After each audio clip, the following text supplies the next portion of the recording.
هنتكلم النهاردة شوية عن طريقة تربية ولادنا، وازاي نخليهم يسمعوا كلامنا بحيل كده ذكية. ازاي نقول نطلب منهم الحاجة يعملوها وينفذوها، ويحسوا ان هما كمان مبسوطين، ما يحسوش ان هما بيعملوها غصب عنهم.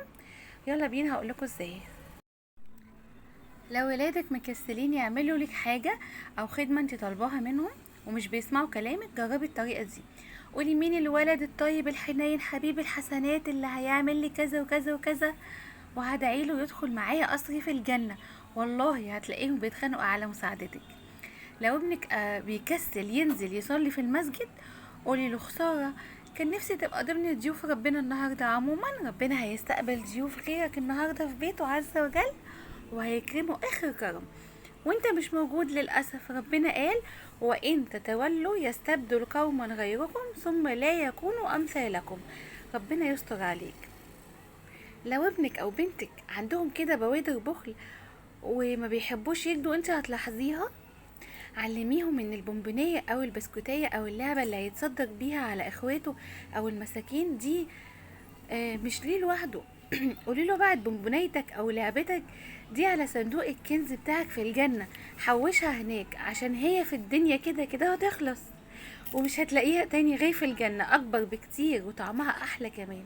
اللي بيبخل بيبخل على نفسه. بدل ما تقولي صلي الفجر، اسألي: تصدقت عن مفاصلك النهاردة يا حبيبي؟ تصدقتي عن مفاصلك النهاردة يا حبيبتي؟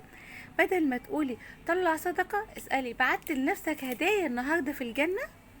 بدل ما تقولي قولي الأذكار، قولي: حصنتي نفسك أو حصنتي نفسك النهاردة يا حبيبي من الحسد ومن الشيطان والناس. بدل ما تقولي سبح 100 مرة، اسألي: اعتقت ال100 رقبة بتوع النهاردة؟ اعتقتي 100 الرقبة بتوع النهاردة يا حبيبتي؟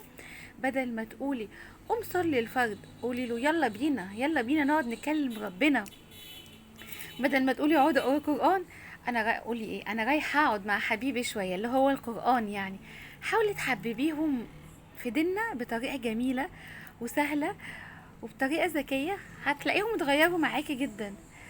بدل ما تقولي اقعد بين المغرب والعشاء في الجامع، لا، عملت رباط في سبيل الله النهارده يا حبيبي،